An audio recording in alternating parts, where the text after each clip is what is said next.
نے دیکھا کہ مظفرآباد کے تاجر نے شٹر ڈاؤن کر کے مظفرآباد کے جو دیگر مکاتب فکر کے لوگ ہیں وہ بڑی تعداد میں یہاں پہ اپنے شہداء کو خراج عقیدت پیش کرنے کے لیے اور پورے آزاد کشمیر سے جو مہمان یہاں پہ تشریف لائے ان کو خوش آمدید کہنے کے لیے یہاں پہ تشریف لائے اور وہ پیش رہے. میں ایک بار پھر دل کی عطا کریوں سے ان کا شکریہ ادا کرتا ہوں. دوسری بات، ہم یہاں پہ آج بڑی تعداد میں کور کمیٹی کے ممبران یہاں پہ اپنے شہداء کو خراج عقیدت پیش کرنے کے لیے ان کے غصہ کے ساتھ اظہار تعزیت کے لیے یہاں پہ حاضر ہیں. آج ہم حالیہ جنگ کے دوران جو شہداء ہوئے ان کے ساتھ بھی اظہار یکجہتی کرتے ہیں، ان کو خراج عقیدت پیش کرتے ہیں. وقت کم ہے لیکن میں یہ ایک دو چیزیں جو بہت امپورٹنٹ ہیں وہ میں کرنا چاہتا ہوں کہ یہ یہاں پہ کسی نے بات کی کہ ایکشن کمیٹی حادثاتی طور پر نہیں بنی. میں کہتا ہوں یہ حادثاتی طور پر بنی اور اس کا کریڈٹ مظفرآباد والوں کو جاتا ہے کہ مختلف نظریات کے لوگ، مختلف قبائل کے لوگ، مختلف علاقوں کے لوگ یہاں پہ جو ایک دوسرے کی شکل بھی نہیں جانتے تھے، جو ایک دوسرے کا نظریہ بھی نہیں جانتے تھے، لیکن یہاں پہ مظفرآباد والوں کو یہ اعزاز حاصل ہے کہ انہوں نے ایکشن کمیٹی کا قیام یہاں پہ عمل میں آیا.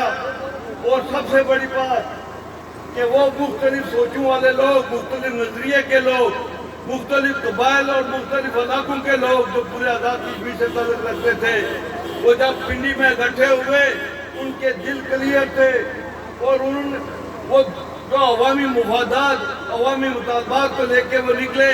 اور الحمدللہ آپ مظفرآباد والوں کے خون کے نذرانے کی وجہ سے وہ اللہ پاک نے ہمیں وہ کامیابی عطا فرمائی.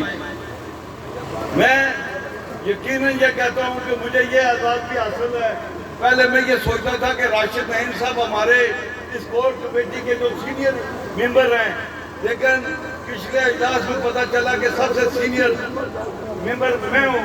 تو میں اپنے جذبے کی بنیاد پہ ایک دو چیزیں جو بالکل واضح کر کے بتانا چاہتا ہوں، کیونکہ آپ لوگوں نے قربانی، آپ کے عزیز و کارم نے اپنے خون کے نذرانے پیش کر کے اس جو ہماری تحریک ہے اس کو کامیاب کیا. تو میری خواہش یہ ہے کہ یہ تحریک اسی طرح کامیاب ہوتی رہے. جو مختلف ہمارے جو چارٹر آف ڈیمانڈ ہے اور جو ہمارے جو مطالبات ہیں جس کی بنیاد پہ یہ تحریک بنی تھی، لیکن میں یہ محسوس کرتا ہوں کہ جس طریقے سے ہمارے بھائی عمر نذیر صاحب نے ایک دفعہ ایک پروگرام میں ایک بات کی نشاندہی کی تھی کہ اپنے اس جو نظریہ ہے اس کو اپنے پلیٹ فارم تک رکھو، اپنے نظریے کو اپنے پلیٹ فارم تک رکھو. اس ایکشن کمیٹی کے اندر بعض ایسے ممبران بھی ہیں جن کی اتنی عمر نہیں ہے جتنا میرا سیاسی نظریہ ہے، لیکن آپ کے مطالبات اور آپ کے حقوق کے لیے ہم ان سب کو ایک سائڈ پہ رکھ کے ہم اکٹھے ہوئے ہیں. تو یہ کوشش کرو کہ ہمیں وہ چیزیں جو ٹیکنیکل چیزیں وہ ہم ہر چیز کو سمجھتے ہیں، وہ اگر آپ جب لائیں گے تو پھر اکٹھا چلنا مشکل ہو جائے گا. پھر ان خون جو ہمارے نوجوانوں نے خون کے نذرانے دیے ان کے ساتھ زیادتی ہوگی. میں یہ سمجھتا ہوں ان کے ساتھ غداری ہوگی. اپنے نظریے کلیئر رکھو. میں یہاں پہ ایک بات اور بھی ہوئی، یہاں پہ بات کی گئی کہ جناب امن کی بات کرتے ہیں. میں یہ کہتا ہوں کہ یہ مودی نے یہ جو RSS کا جو دہشت گرد ہے اس نے یہ جنگ مسلط کی اور اس نے یہ جنگ مسلط کر کے مسلمانوں کو ختم کرنے کا پروگرام بنایا.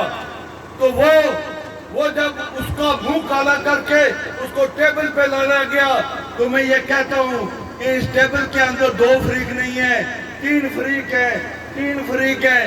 کشمیری جو بیسک بنیادی فریق ہے، کشمیریوں کی رائے کے بغیر کوئی فیصلہ ہم قبول نہیں کریں گے.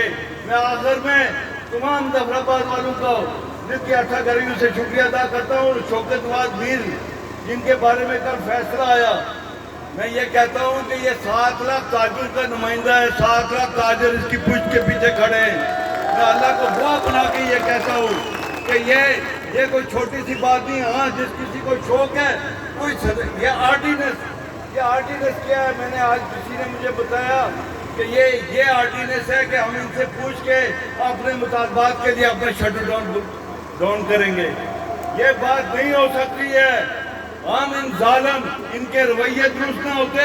اگر ان کے رویے درست ہوتے تو یہ نوبت نہ آتی کہ یہ لوگ آج اپنے گھر بار کو یہ سفید پوش لوگ کیا اپنے جیبوں سے اپنے گھر والوں کے رزق سے پیسے کاٹ کے خرچہ کر کے یہاں پہ آئے آپ کے حقوق کی بات کرنے کے لیے. یہ دیکھیں یہ نیچے بیٹھے ہوئے لوگ یہ کوئی عام لوگ نہیں ہیں. یہ ان کے لیے میں یہ سمجھتا ہوں کہ یہ آپ بڑا مقصد لے کے نکلے ہوئے ہیں. آپ اپنے رویہ حکمرانوں سے میں یہ کہتا ہوں. میں نے پہلے ایک دفعہ عمر صاحب میں نے ان کو یہ کہا کہ بیٹھ کے مذاکرات کرتے ہیں لیکن آپ کو عادت ہو گئی ہے کہ آپ کی گردن کے اوپر پہنچ جاؤ ہم رکھتے ہیں تو اس وقت آپ ہمارے مطالبات تسلیم کرتے ہیں. ہمارے ساتھ جو چیزیں والے کے اندر طے کی گئی تھی مذاکرات کیے گئے تھے جو آپ نے 6 مہینے کا ٹائم لیا تھا 8 جون کو اس کا ٹائم پورا ہو رہا ہے. اور یہ بات ذہن میں رکھ لو. میں ایک دفعہ پھر یہ آپ کو کہتا ہوں کہ وہ جو مطالبات جس کا ٹائم آپ نے دیا ہوا تھا 8 جون سے پہلے ان کو حل کرو. بصورت دیگر یہ بات یاد رکھ لو کہ پھر آپ کے لیے یہاں پہ رہنا مشکل ہو جائے گا. میں اسی کے ساتھ اجازت چاہتا ہوں.